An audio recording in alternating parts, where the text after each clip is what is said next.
महसूल मंत्री चंद्रशेखर बावनकुळे यांनी राहुल गांधी यांच्या आंदोलनातील सहभागावर टीका करत विद्यार्थ्यांचं लोकशाही मार्गाने सुरू असलेलं आंदोलन आणि राजकीय आंदोलन यात फरक असल्याचं म्हटलंय।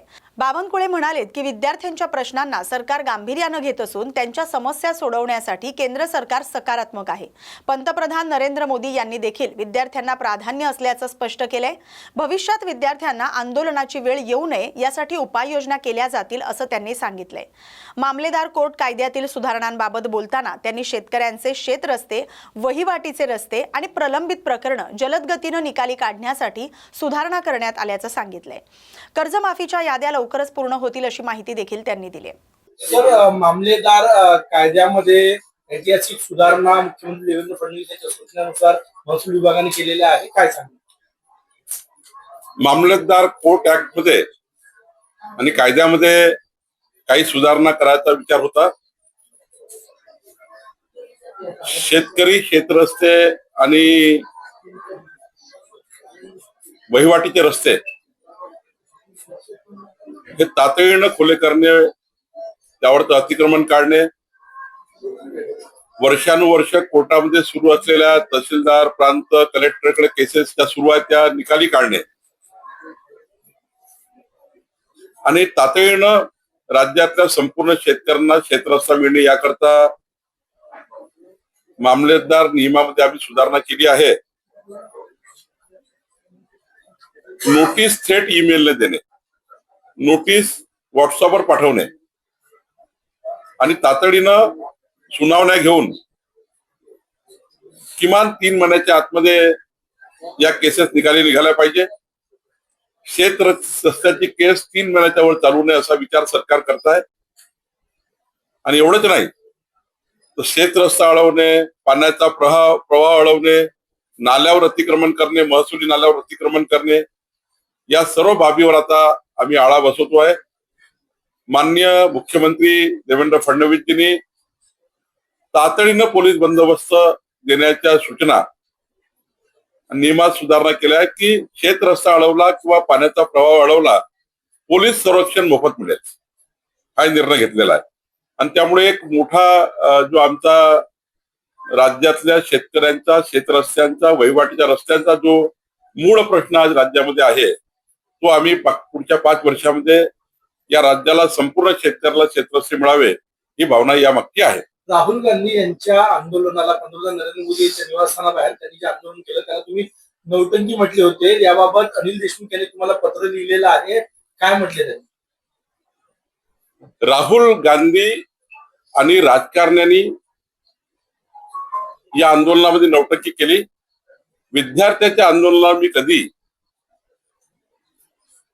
त्यांच्या भावना, त्यांचं आंदोलन हे लोकशाही मार्गाने आहे त्या आंदोलनाला कधीच मी त्या ठिकाणी टीका केली नाही। राहुल गांधी आणि त्यांचे जे राजकारणी आहे हे जे नौटंकी करताय यावर मी बोललो आहे। तुमच्या बोलण्याचा चुकीचा अर्थ काढला गेला, त्यांना राजकारण करायचं आहे, राजकीय पुढे भाजायची आहे। विद्यार्थ्याचं आंदोलन हे लोकशाही मार्गाने आहे, त्यांना तो अधिकारच आहे। पण त्यामागे जे नौटंकीपणा सुरू आहे राजकारणाची, आणि खास करून राहुल गांधींनी जे पंतप्रधान कार्यालयासमोर, पंतप्रधानांच्या घरासमोर केलं, एक प्रकारची नौटंकीच होती। तुम्ही काँग्रेसच्या आम्ही विद्यार्थ्याच्या आंदोलनाला लोकशाही मार्गाने त्यांनी आंदोलन केलं आहे, त्यांचा अधिकार आहे, विद्यार्थ्याचा तो अधिकार आहे। परंतु हे जे राजकारणी लोक यामागे ज्या पद्धतीने नौटंकी करताय ते काही योग्य नाही। तुम्ही स्वतः आंदोलकांशी बोलले फोनवरून, त्या दिवशी दुसऱ्या दिवशी भेट द्यायला सुद्धा जाणार होते। मी संपूर्ण आंदोलकांशी फोनवर बोललो, त्यांनी ते मान्य केलं की आपल्यावर मला विश्वास आहे। आंदोलकांनी मला सांगितलं की आपल्यावर विश्वास आहे, आपण हा पुढाकार घ्या। निश्चितपणे मी त्यांना आश्वस्त केलं की मी पुढाकार घेईल आणि आमचं केंद्र सरकार, आता माननीय पंतप्रधान मोदीजी, आमचं सरकार विद्यार्थ्यांना पुन्हा मनस्ताप होणार नाही।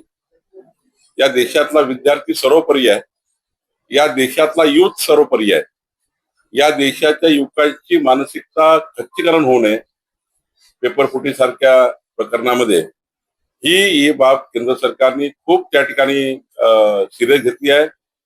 माननीय प्रधानमंत्री मोदयांनी कालच्या ट्विटमध्ये सांगितलं की आम्ही युवक आम्हाला सर्वोपरी आहे, विद्यार्थी सर्वोपरी आहे. त्यामुळे मला असं वाटतं की लवकरच केंद्र सरकार उत्तम यातला मार्ग काढेल आणि विद्यार्थ्यांना यानंतर या देशामध्ये आंदोलन करायची गरज पडणार नाही, असं काहीतरी आमचे पंतप्रधान आणि सरकार करेल.